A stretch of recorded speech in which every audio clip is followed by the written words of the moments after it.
Welcome back, one and all. The Draft Savages podcast is back, and today we are joined by the one and only Eric Stoner. Eric, how are you? Doing well. How about yourselves, guys? Not too bad. I know. Justin Higdon is loving life right now as a Cavs fan. How are you doing, Justin? Are you hanging on right now? Yeah, it's been, 2015 is a good sports year for me. I had my Buckeyes first, and now I'm getting that Buckeye feel from this Cavs team. So, I'm just trying to temper my enthusiasm and not drink too much. And I just got back from my recent trip to Hawaii, scouting for Justice and the Oregon Ducks to look for the next Marcus Mariota. Justice, how are you? Solid. Shouts to Josh Thomas. Josh Thomas yesterday got Gil Brandt to unblock me on Twitter, so that was pretty cool. That's pretty much been my highlight in the past 3 weeks. Yeah, Gil Brandt tweeted out Randall Cobb's gonna be the first receiver to sign with another team as soon as free agency starts, and then he re-signed with the Packers. And I just manual retweeted what he said and said oh, and then I was like, oh crap, I'm blocked from Gil. No. Dude, he was really, really bad at Twitter when he first got on it, but for an old dude, he got good at handling that little piece of technology very quickly. He's firing off shake my heads now and all sorts of. I remember he blocked someone for saying shake my head because he didn't know what it meant. He was just like, you're done, and then someone had to explain it to him, and they just picked it up instantly. Well, we're back and talking about, of course, our old draft boards and getting the insight from some of the most respected guys in the industry, and so we had to start with Eric Stoner because you want to talk about respect. Eric was basically a sellsword of sorts for a while before he went into his Twitter hiatus and internet writing hiatus. What are you up to now, Eric? I just really, I just got back into it. Matt asked me to do some stuff for him for mattwaldmanrsp.com, just for draft season. We'll see going forward if I'm going to be doing it year-round for him. I'll see what kind of time commitment I can give him year-round. But he just asked me to do a couple pieces a month in the February, March, and April leading up to the draft. So it was actually cool because I used to do 250 prospects and things of that nature, and it was so overwhelming. So it was cool to just kind of jump into it very, very late in the process. And like I said, I didn't really have any preconceived notions on guys, and I got to just focus on a few players very way more in depth instead of just being shallow and getting as many guys as you can in a short time frame. So it was just a cool, different way of doing things. And with Matt, he does a lot of stuff with mostly offensive skill position players. So right. You were kind of taking the other guys, right? Yeah, I did a couple of pieces on offensive linemen and linebackers, and I started off actually with 2 pieces. Offensive line back to back, right from the get go, and yeah, that's something that he'll do some stuff on, non-skill position players he would do little player write-ups for Football Outsiders, I think, and he'd have Gene Bramel do some defensive players and things of that nature. But yeah, I really didn't, other than Mariota, I really didn't. I don't watch wide receivers at all. I didn't really get too deep into the running back class. So, quarterback is really the only offensive skill position that I really, focused on, and it was just the top 2 guys this year. So, yeah, it was a lot of more, like I said, offensive line and front seven players. Before you got to that, you were, like I said, you were a wanted man. You were going around to different sites. I think the last time we saw you outside of, obviously, Draft Mecca, you were with Bleacher Report doing a massive amount of player profiles and scouting reports and breakdowns. So how did you get started in all of that? And you kind of you said it before, you blew up. You got over, I think you said 5,000 followers on Twitter, and you said it just all went downhill from there. You just never had any time, and you kind of lost some of the fun of what you were doing before. Right, yeah. I was posting on football forums, and just was saying this yesterday, and everybody kind of has a similar story. Like if you were before there was Twitter, like there was like full football forums, like Football's Future and Draft Countdown had a big they had a big community on their message board. So that's kind of like between that and just I think every draftnik gets started into this because they love doing the off-season modes in Madden more than they like actually playing the game. And I mean, just like importing those players from like NCAA into Madden and like going through, because Madden used to have it used to be really, really in depth for their off-season stuff. So I think as a kid, everybody kind of has that similar story. And then, like I said, I met a bunch of people like on the forums and stuff. Eventually, like the first site I actually wrote for was Draft Breakdown. I talked to the old owner Will about starting to like cut video for him and doing some writing for him and stuff. He had me send him some writing samples and things of that nature. So they were the first ones that really like let me do stuff for them. And then I just did freelance work from there on out. I was never really had a home. I did work for Roto World for Josh Norris. I did like you said, Bleacher Report. SB Nation, I did some stuff for them. So, like I said, I was just kind of all over the place. Started up Draft Mecca, like Andrew Parsons and I, like our website, and it just got to be a little bit too much work, right? Like doing the day-to-day content management for a website and everything. So I pulled off and pulled back, and my real life work was getting very, very busy and everything. So took a little break, and like I said, got back into the game this past year. So we're going to start out today and going back to our whole, off-season stuff and evaluating kind of the evaluators and what they've done in the past and how they've changed their evaluation processes. And Eric's first, I think his first public, I couldn't find one older than 2012, but his first kind of public big board was on Draft Breakdown. If you got the time to search through the archives, he's got some really interesting stuff on there, and he broke it down into tiers. You were big into tiers from the beginning. This is 2012, so we're talking 4 years ago. Now everybody basically does tiers. What made you start with the tier process? Well, it always made sense to me from this reason. It's like there's always a point when you're looking at like a group, like especially the bigger group of players, you're looking at, the more true it is, where there's like a clear point or a delineation of drop off. And I mean, whether you're doing like number grades and you can see like the big drop off, empirically in terms of a number, or I mean, just like if you're just comfortable with looking at groupings of players and talent levels and things of that nature, you can just and this is even true with like fantasy drafts and things of that nature. There's always like clusters of talent level that you feel like, and you always and it goes even further when you're talking about NFL teams having to draft like the best player available, or drafting for need, and if you have things managed with tiers in terms of that point too, like it just makes it easier instead of just looking at one long list and group of players and thinking that like from 1 to 2 and from 2 to 3 and from 3 to 4 that those all have equal drop off is just kind of unrealistic. So you just kind of want to do it so in your head where like the points of drop off in talent are. So let's get this started. 2012 obviously was the year of the quarterback, and for you there were 2 tier 1 players, and I think my first question is obviously going to be about how you came to your rationalization of your 2 tier 1 players. But your tier 1 players were Andrew Luck and Trent Richardson. Richardson is a universal. Justin, close your ears. Justin, just.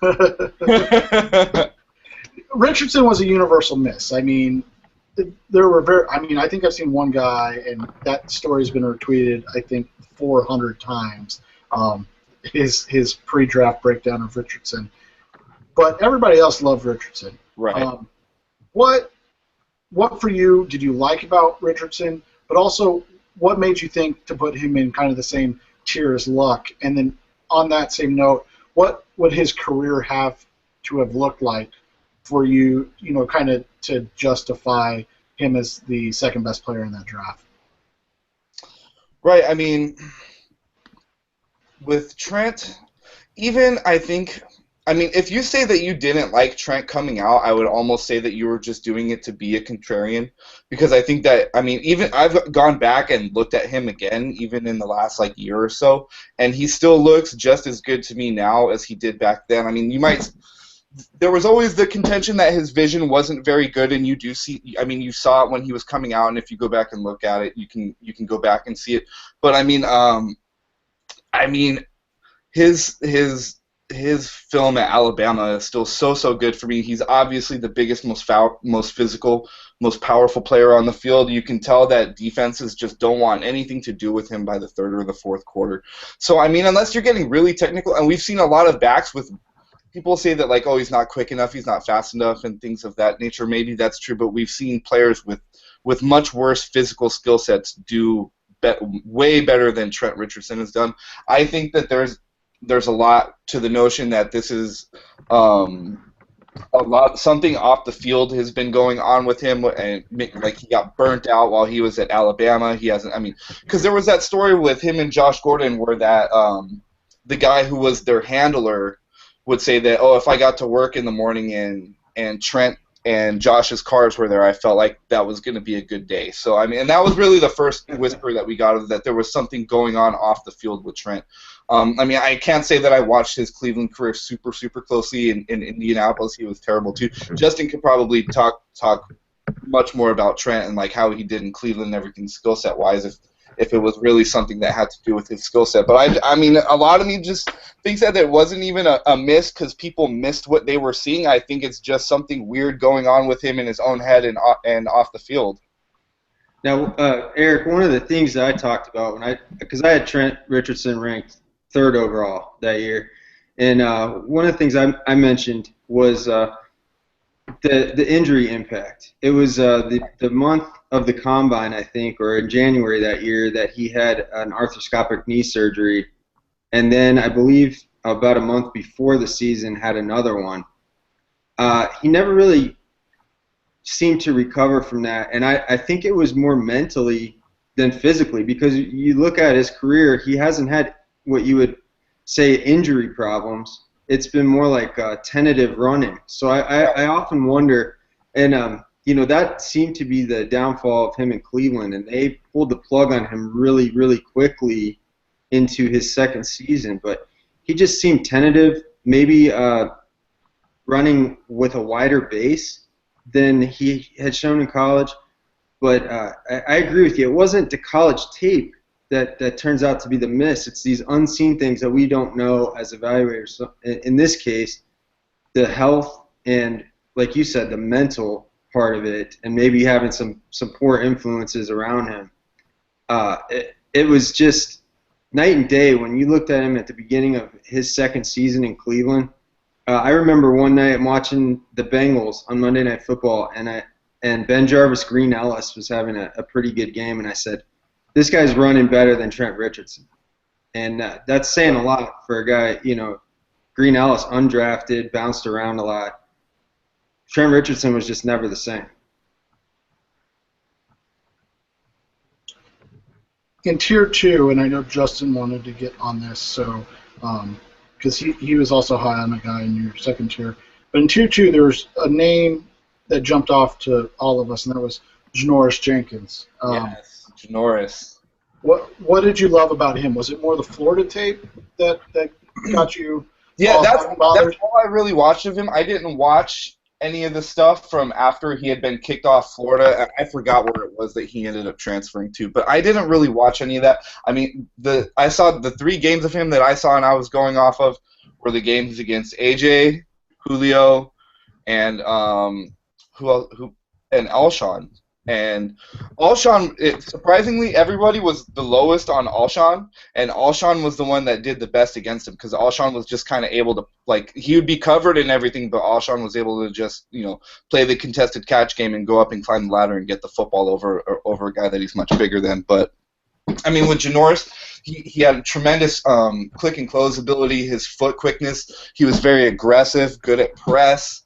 like I said, he shut down both AJ and Julio when he played both of those guys in his last year at Florida, and the way that they used him in that last year at Florida, like they would just play cover one on every play and let him just follow the best wide receiver around, like a Revis. Like they would truly let him, whether the wide receiver's lining up in the slot or left corner or on the left side or the right side, they would truly have him shadowing and just run cover, like not even give him help. Like I said, just running cover one with a safety over the top. And like I said, he did amazing. He was good against the run. Like I remember a play of him coming off when he was playing slot and coming off the edge and like making a stick and tackling Trent Richardson in the background. Maybe that should have been, a bigger warning sign. But yeah, I mean, like I said, that final year at Florida, he was good. And remember, this was a corner class that everybody really liked. Everybody loved Mo Claiborne coming out. And then the dude that plays for the Bills now, what's his name? Stephon Gilmore. Stephon Gilmore, and he was the kind, like, I remember Joe Goodberry really, really, really liked him, and then all of a sudden, like, within a couple weeks before the draft, like, I remember Joe was hoping that Cincinnati could get him in the 20s, and he ended up being the first corner taken, I believe, like, in the top after Mo. Yeah, oh, okay, that's right. The Cowboys traded up to get Mo. That's right. But yeah, I liked Janoris the best out of all of them. Like I said, I wasn't really taking character into consideration either. So like him getting kicked out of, like, it was just going off of film or talent or whatever. And I went off to that final year at Florida, and I thought that was like the best defensive player in the draft based on his last year at Florida. Did you ever think about his height? What was that? Did you ever think about his height? Like, did that ever come up? I mean, this is before the Seahawks really kind of, like, put out. Yeah, exactly. World, like, right? the best corner in the game at this time was Revis, who's only, like, 5'10" or 5'11". Like, I think they were almost the exact same size coming out, actually. Yeah, Janoris is barely, like, 5'10". Yeah. Like, he wouldn't have been on Packers boards, because Packers, that whole tree, apparently, they only look at guys who are 5'10" and 6'8" tall. Like, Mark. So they do it by... Lillibridge or whatever his name is, I forget his name. I have his number in my phone. He's an NFL scout who used to be in the Packers front office, and he, tweeted out publicly that the Packers, and like when he was there and stuff, they don't look at guys who are like 5'10" and a half or shorter, like just totally off the board after that whole Ahmad Carroll thing happened. Oh yeah, that's right, huh? Ahmad Carroll. Because they've been doing the corners with height thing for like 20-something years. Yep, Ron Wolftree since like '94. That's interesting too, because I know the Jags kind of do this. The Jags they run the same defensive system as Seattle, but they've said that for them with corners, they don't focus so much on height. They'll do it more, but they're concerned more with wingspan and arm length. That's interesting because, okay, this is kind of like talking shop and not talking about this draft class. But the Green Bay Packers in their press conferences, they've talked about stuff like this, and they seem to be more worried about height than they do about arm length, and they care a lot about verticals. Like, they're just like, if you can just like jump and just like knock down crap, like, go for it. Because even the corners that they drafted this year, Demarius Randall, like, he's gonna be an all-pro punt gunner. He has pretty short arms. And then Quentin Rollins from Miami of Ohio, who's played 1 year of football, he's got pretty short arms. But he's gonna be a great special teamer though. Like, he's gonna nail guys on kickoff returns. So you guys lead into something I wanted to ask about, and as we move into, we have talked about it a lot on this show as moving into using more metrics, and I wonder if I think I would have been lower on Jenkins had I been using the metrics at that time. 5'10" even. Justice, you talked about vertical. I'm looking at his comment. It was 33.5-inch vertical, which isn't. It's not terrible, but it's certainly not good. Yeah, it's not good especially for a guy that light, because he's right, 200 pounds. Right, this is a guy under 200 pounds. So, Eric, I think we had talked about Jenkins back then and talking about just how he could play the ball. One of the things everyone likes is a guy who can break up passes. But then when you look at his size and his kind of athletic limitations, he projects more like a slot corner now. And when we rank him that highly, I had him 11th on my board. I'm thinking outside corner all the way, and I don't think Right. I would look at him that way anymore. No, I'm completely agree with you there, and I think he had the physicality to get away if he were to ever move to slot corner permanently in the NFL. From what I saw out of him in college, like I haven't really seen him in the NFL extensively, but I know that it hasn't. It's been very up and down. He'll make big plays, but he'll get picked on a lot and give up big plays, that type of thing. So, I mean, I'm completely there with you. Like the way that, especially with the way that the NFL has been moving towards having such big wide receivers on the outside.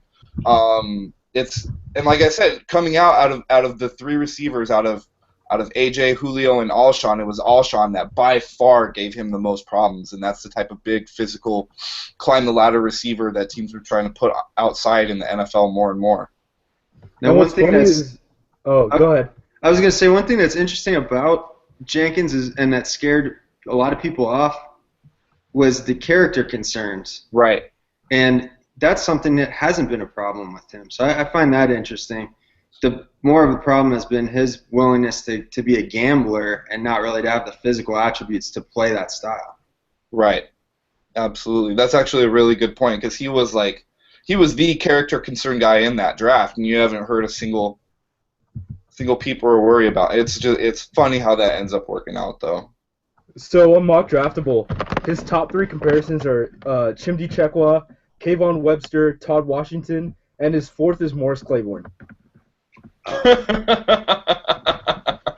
His vertical jump is in the 10th percentile. That's awesome. It's terrible.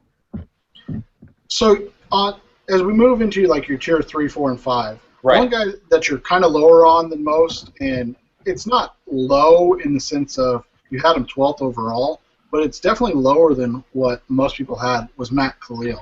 And you seem to be more right about that. I mean, again, 12th overall is not super low, but why weren't you a huge fan of Matt Khalil? Why'd you have him out of your top 10? And mind you, for those listening, Eric only did 50 players, so this wasn't like 200, 300 guys. This was 50 guys that he graded. So. Yeah, I mean, I was not a big fan of Khalil coming out. I mean, I think 12th overall was fair enough to where it represented his athletic and physical upside because you could definitely always see that was never ever a question with him. And it's the same. I was a lot lower on Fisher and Jokel for the same reasons in the class that they came out. I'm not a fan with linemen that don't have a certain level of physicality and tenaciousness, and all 3 of those guys like with Khalil, it's a little bit different because with Khalil, it's more of an effort thing. Like Fisher and Jokel just kind of play more nice. With Khalil, he was very, very complacent to make his initial contact and then just start ball watching. Like he was never a guy that finished blocks. He would make his initial contact, whether it was in pass pro or in the run game, and then after that, after he felt like his assignment was done and it had been enough time, he would just kind of disengage and just start watching the play. And that's something that, like, I come from an offensive line background, like that's what I played and coached growing up and everything. So I prefer my offensive linemen with a certain level of tenaciousness and aggressiveness. I love mean, physical, bullying offensive linemen like DJ Fluker is like one of my favorite. Like, he wasn't like one of my highest graded prospects ever, but he was one of my favorite offensive tackle prospects ever, just because, like I said, the meanness and the tenaciousness and everything. And you can get by with that in the NFL to a certain extent, but with Khalil, it was so glaring and obvious that I just felt like it was always good. Like, that was never going to be a part of his game that developed, and a lot of that, like, I'm from Southern California. I've coached in the suburbs of Southern California and everything, and this is not a unique problem.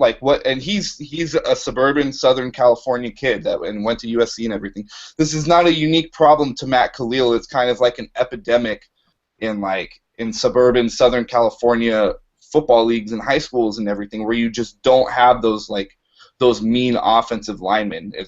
Like I said, that was something that I know that's probably been a part of his game since he was a kid, so I knew it wasn't ever going to go away. You know, one of the things that I seem to remember about Khalil, people talking about when they discussed him as a prospect that year was his athleticism. And looking back now, it's kind of weird that he did not really test that well. You know, he had a pretty good bench press, decent 40, but the jumps weren't very good for a guy that only weighed just a little over 300 pounds. So Right. it's interesting now as we have these sites like Mock Draftable, and we have more awareness of Spark and things like this. Khalil, we would have seen at that time that Khalil wasn't this great athlete that he was being touted as. And I wonder if that would have dropped him into more like into the 20s, maybe even top of the second round if we had this to do over again. And like you said, a lot of people love that mean streak, and that's something he just absolutely hasn't shown. Yeah, and especially too, and when you're talking about like he's not that special of an athlete. Like I mean, I think he always had good lateral movement and everything, because he's like a tall, lanky player, but he still showed good like knee and hip bend, and that's something that's usually a lot harder for those taller, lankier players to do. But I mean, I think I think I read recently too. I mean, his knee got jacked up last year from what I recall, and I think he's had to go and have that like same procedure, that platelet spinning, like where they take your blood out and spin it around in a centrifuge and like re-inject the blood back into the injured joint. Like it's exactly what Kobe was going to Germany for his knee, and I think that he just had to have that procedure this past offseason. So any like athleticism or knee bend and things of that nature, like he already might be like physically cooked at this point if he's having to go and get that procedure at this point in his career. You guys want to know something about Matt Khalil that I forgot? What? He made a Pro Bowl, but he made a Pro Bowl because Trent Williams got into a nightclub fight. That's right. I forgot about that. Yeah. Well, in his rookie year, everybody thought he was the next, great left tackle, and then he kind of fell off the production cliff in terms of offensive line production, and now everybody's like, what was wrong with him? But like Eric said, you can trace it back to his college days as opposed to what happened after year one in the pros. Right, too, and I think that it especially too because when he first got drafted into the league, Ponder was their quarterback, right? Right. Yeah, And it was so that whole part of when he pass blocks and isn't really a big fan of staying engaged in longer, more drawn out plays, it kind of makes sense that he would look better in a system designed around Christian Ponder getting the ball out much more quickly and everything, whereas under Norv, it's deeper drops. He's got to take deeper sets. He's got to be engaged for longer. So, and and getting hurt and everything too. So it kind of makes sense that everything would snowball and kind of blow up all at once in this past year. Because from what I understand, he was like one of the worst offensive tackles in football this year. Yeah, if you go by PFF, which a lot of people do, and that's kind of a nice, I guess, bookmark for us. Yeah, a little watch every game. Yeah, he was miserable. Yeah. Hey, Eric, let's talk a little bit about Stephen Hill. I was high on him too. I talked about what went wrong there. What went wrong for you? Where do you think things went wrong? Is there any salvaging Stephen Hill at this point? I don't know, because I think he's like, not to make this sound like more dramatic than it really is, but I think he's like mentally traumatized from just going through being in the doghouse and everything, how he was in New York, and where it went wrong. I mean, the red flag for me, and this was when the site RotoViz was just getting their site started up, I think, for the 2012 year. And I remember reading an article about how Stephen Hill, for a big wide receiver and everything, I don't think he had a single red zone catch or touchdown in his entire Georgia Tech career. So even though that he had these astronomical yard per catch numbers, I mean, we know that he wasn't getting a ton of volume in that triple option offense, but he was still he's still was a huge target down the field. Like his yards per catch number was ridiculous. You could tell that he was literally just bigger and faster than everybody on the field out there. But yeah, I mean, I fell in love with him at the, like, I won't lie, I fell in love watching him at the combine and just seeing how much bigger and faster he was than everybody else. And he made like some crazy catches at the combine in a setting that doesn't really matter at all. And I let that overtake like everything else, really. Like, I mean, I really don't have any other explanation for it other than that. I mean, it was a bad evaluation on my part. I'm right there with you because, you know, we saw the draft breakdown clips that year. I think there was really only like 2 of them. Yeah. And he had some really big plays, and he had a couple really bad drops. And then he goes to the combine, and he runs that gauntlet, and he snags everything. Right. And I said to myself, see, he can catch, no problem. Exactly. But he just didn't, you know, looking back now, I really weigh production, career and final season production when I'm doing these evaluations. And he would have taken a hit big time. You know, I had him in my top, I think, 20, kind of like you did. Yeah. This year is kind of like Sammy Coates to me, and that was one of the things that I knocked Coates for. Yeah, so Coates ends up being, you know, for me, like a late 3rd, 4th round guy, and I think that's kind of where Hill would have fallen if I had that to do over again. Yeah, and kind of thinking about it now too, as I go back and kind of remember what my thought process was too. I remember thinking too that this was a draft full of Z wide receiver types. It was because remember, other than Alshon, all the other guys, it was Blackman, it was T.Y. Hilton, it was Kendall Wright. There were no like real. He was the only real like split end option that was being looked at in the first couple of rounds, other than Alshon. And I like I said, that was having him ahead of Alshon looks really, really, really bad in hindsight. And he's but on still the plus side, 24. Yeah. Like, he's only a year older than like some of the guys in this draft class. Well, and to rationalize it a little bit too, he did go to like the worst situation that he could have possibly gone into, being drafted to the Rex Ryan Jets. Like, I like there's that between that and like, I don't know, Jacksonville, because Jacksonville's been kind of a graveyard for wide receivers too. Like, wide receivers never really developed there. We'll see what happens with Allen Robinson, but I mean, those 2 franchises have just been death knell. Yeah, exactly. It's pretty much been a death sentence for every wide receiver that goes there. So, not Allen Hurns. He was a guy that needed like a lot of work from the jump, and he went to a team that wasn't going to be patient enough for like to do that, and needed wide receiver production right now, and he just wasn't that guy for that, and just a terrible offensive ecosystem. Eric with some goddamn Mike Sims Walker slander, dude. Jesus, respect your elders. Hey, you mentioned Alshon, and you had him ranked 47, which is kind of close to where he was actually picked. Right. This is something I always want to ask people about Alshon. Did the fat picture scare you off a little? For me, it was more like a funny thing than anything. For me, it was more.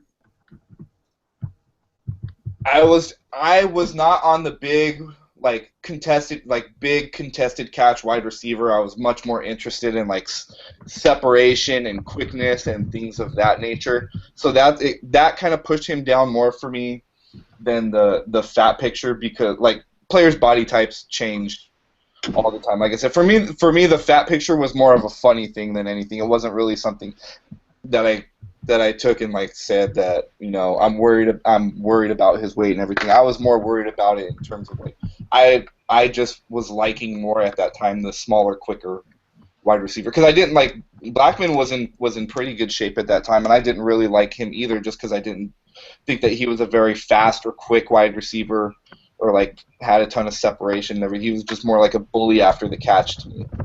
Well, and you were also low, and it seems like a good thought here, and I know I'll take a hit for that from Arizona Cardinals fans, but you're also low on Michael Floyd, who really hasn't turned out to be what everybody thought he was going to be, going 19th. Right, and it was that exact, like I said, that exact same reason. I just wasn't on the contested catch wide receiver train yet.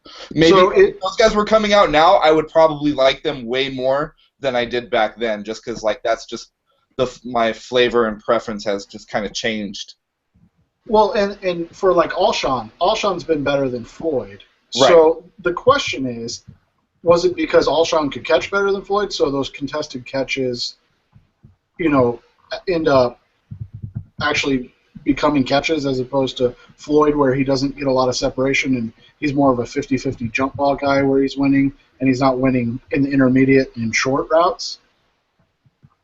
Yeah, that was a huge part of it, and like the thing was with Alshon for me is you had seen him be successful with such abysmal quarterback play. I mean, I think his quarterbacks were Steven Garcia. I think it was actually Steven Garcia for the majority of his career. So like, if worse came to, like with those two, I guess I don't know. If worse came to worse, like I guess I just had more faith in Alshon being able to go. I mean, to make a contested catch, I had seen more. I can't lie, I had seen more of Alshon than I had of Floyd too. I had seen more games of him, so it was just a more comfortable evaluation. But it's not like I had a huge amount of separation between the two. I think I don't think that. Yeah. Yeah, 47-49. Yeah, 47 and 49. So I mean, I pretty much saw them as like very, very similar type prospects, and that just wasn't the type of wide receiver I was into at the time. Eric, for your information, if you type in Fat Justin Blackman into Google Images, the fourth hit is one of your tweets. Is it really? Yep, it's the Justin Blackman looks like me 8 months after moving to San Diego tweet. He's in like Vegas or whatever. Yeah.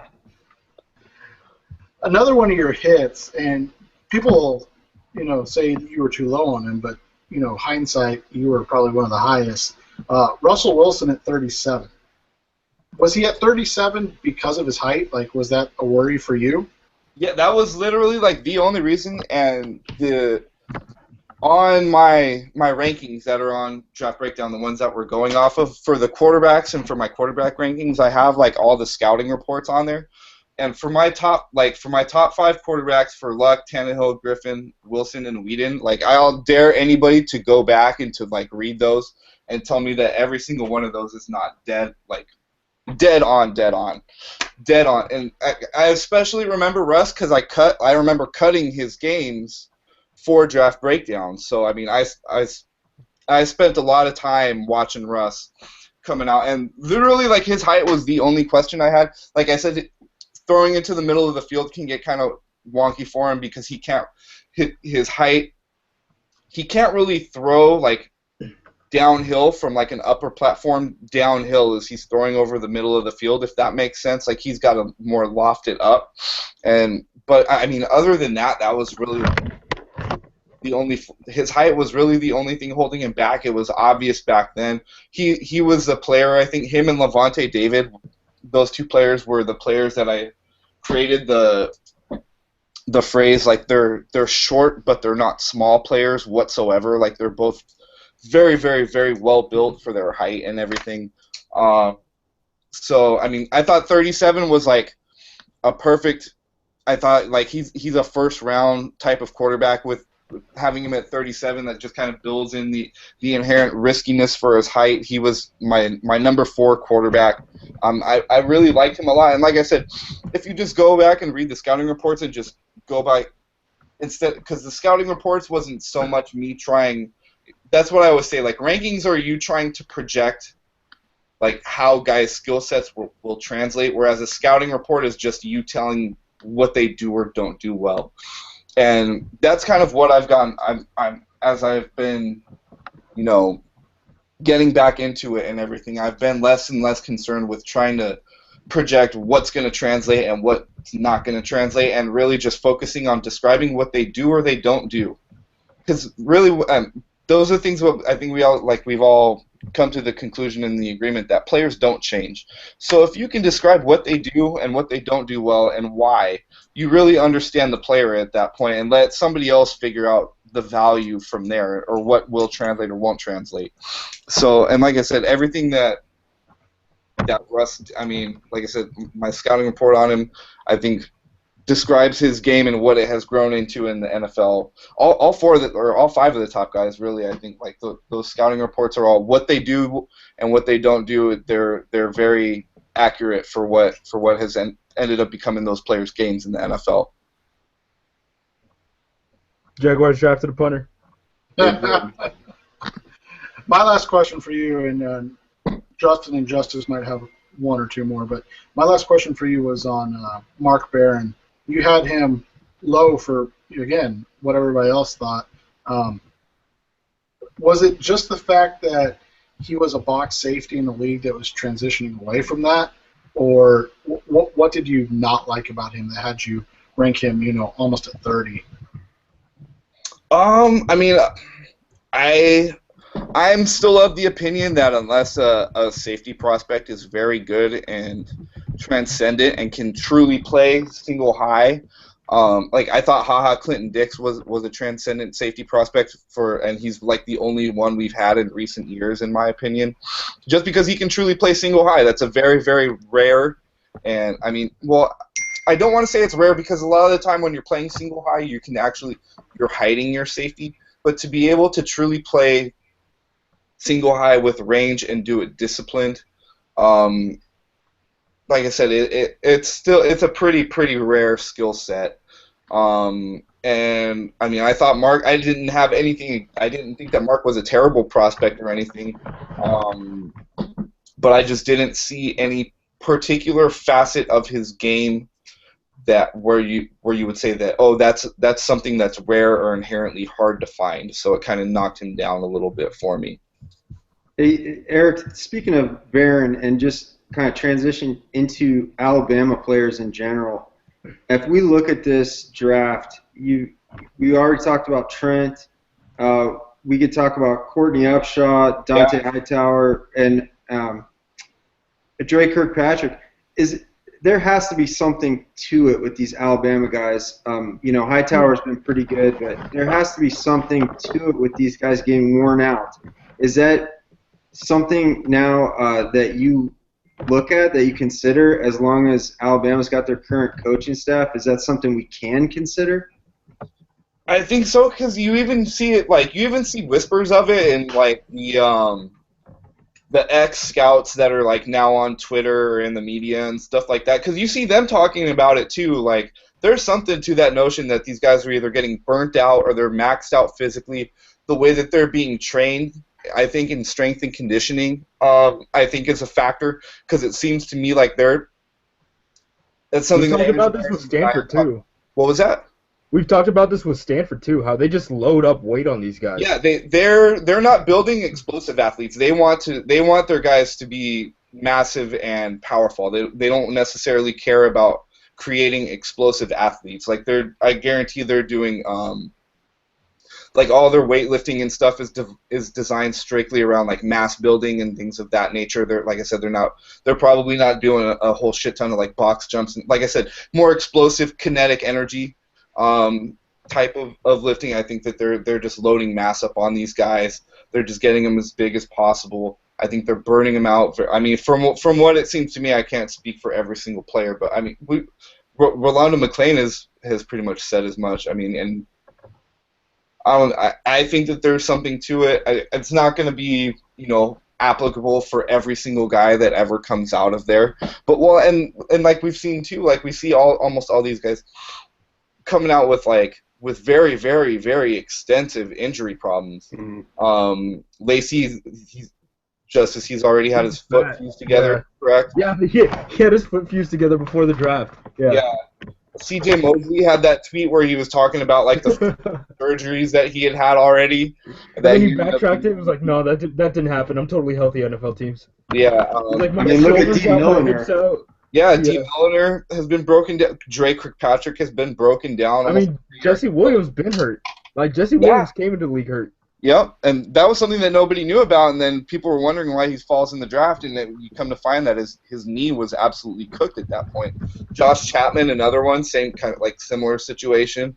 I wanted to mention Adrian Hubbard, because I think he went undrafted or 7th round, if I recall. He's undrafted. He ended up in Green Bay. Right, so I saw this guy at the Senior Bowl. He was one of those redshirt juniors that had graduated. He was at the Senior Bowl 2 years ago. And when I saw him from a distance, I didn't know who it was at first, but I just said, who's that guy? He walks like Greg Oden. He just looked broken down and old from a distance. And then when he walks up there for the weigh-in, same deal. Like, he was just seemed very you can tell genuinely. his joints in his body are just beat up at that point. Right, and he ended up testing pretty well, but obviously, to go undrafted, and he was fairly productive, so it wasn't like he was just some. I didn't really like him coming out too. Like right. he was. I remember going into his junior year, he was ranked very, very highly by a lot of people. Yeah, people had him as like a first rounder and stuff like that. Yeah, it was pretty interesting. Yeah, I mean, go ahead. Oh, go ahead. I was going to say, any other guys you want to comment on, Eric? Let's talk about McClellan. Oh, that's right. Shay, yes. My 11th overall player, and also me and Justice will be tied together with Shay forever because, I mean, I was saying that he was like the next Clay Matthews coming out, and then Justice is always going to be stuck to him because with the math rushers filters and everything, he tested so well athletically that he will never be filtered out of the math rushers forced player. He's always going to be a player that passes those filters no matter because he had one of the most elite combines for edge players ever. I mean, I thought he was great on the field. He absolutely destroyed Cordy Glenn. If I'm remembering correctly, I believe it was Cordy Glenn. I know that it was I know that he had a great game against Georgia. I don't remember if it was Cordy Glenn specifically. Well, the thing is, the Bears do think he's Clay Matthews, dude. Like they moved him to inside backer, and they're having him call the plays this year. Like McClellan, we went into the offseason thinking, all right, is McClellan gonna play next year because he already got moved to backer, outside backer in that 4-3, and now Vic Fangio's just just put him as an inside backer and he'll call plays. Like he's our captain. I don't know what the hell's going on, man. Like I said, his career has been weird because they've moved him around. Like he's been in the league 3 years, and I think he's played a different position every single time. Like they started him out as a full-time hand in the ground defensive end, and then like you said last year they made him a 4-3 outside linebacker off the ball, and now he's playing as an inside backer in a 3-4. So, I mean, it's like Brad Jones.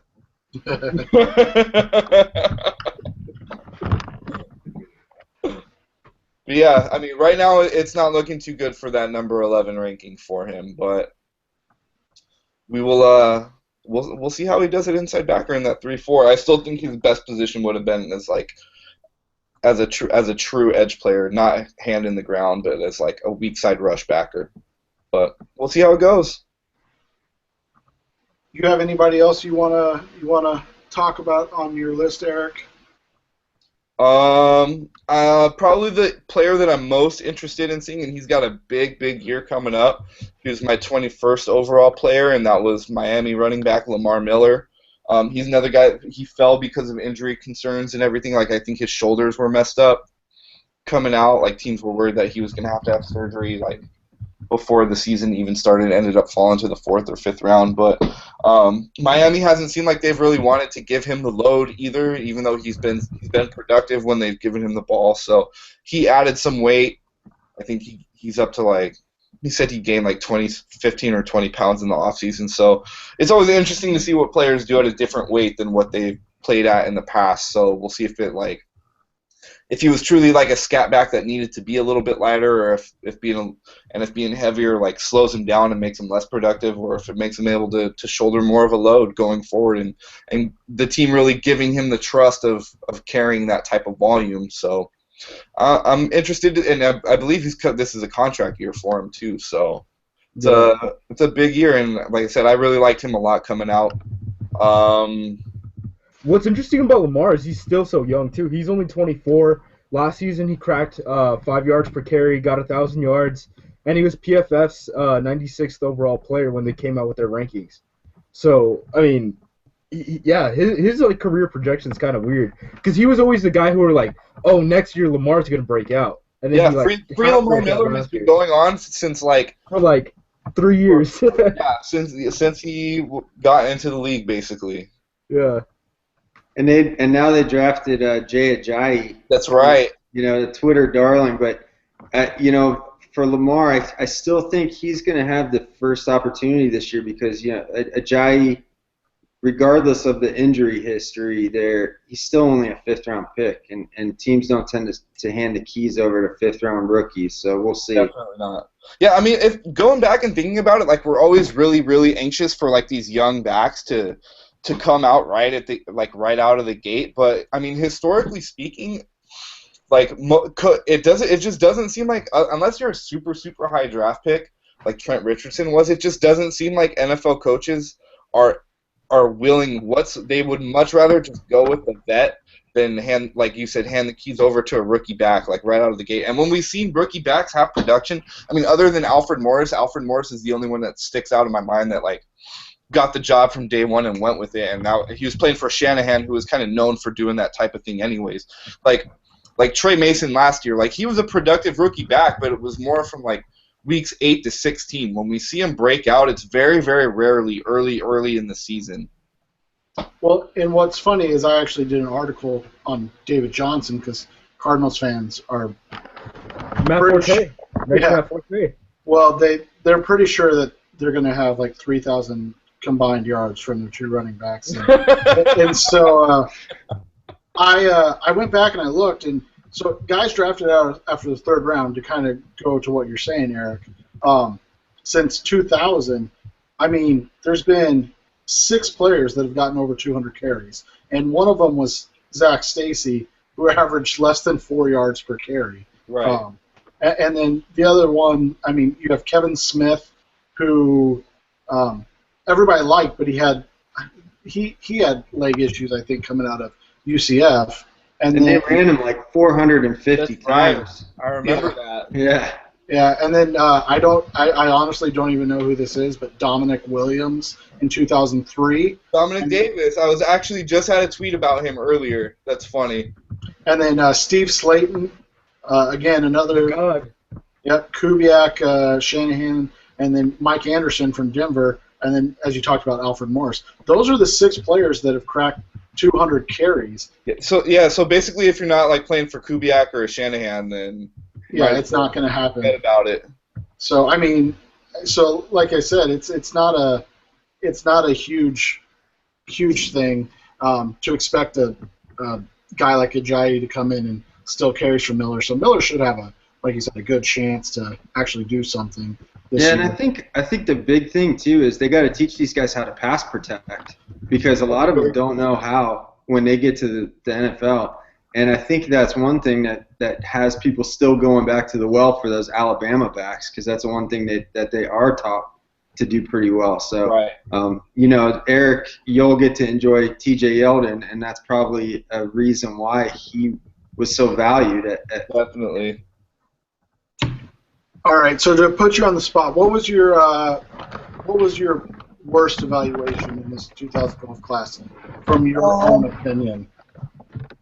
Stephen Hill's definitely up there. I was too low on Dontari Poe. I think I had him at like in the 40s or late 30s, and he's been one of the best players in that class. Oh, you know what? Actually, Courtney Upshaw at 13 and Shea McClellan at 11 are probably the worst. This is the thing. Courtney Upshaw's not even a bad second-round edge rusher, though. That's true, but I had him like 13th overall, and I thought that he was going to be a sack. I thought that he was going to be a sacks guy in the NFL. You're dumb.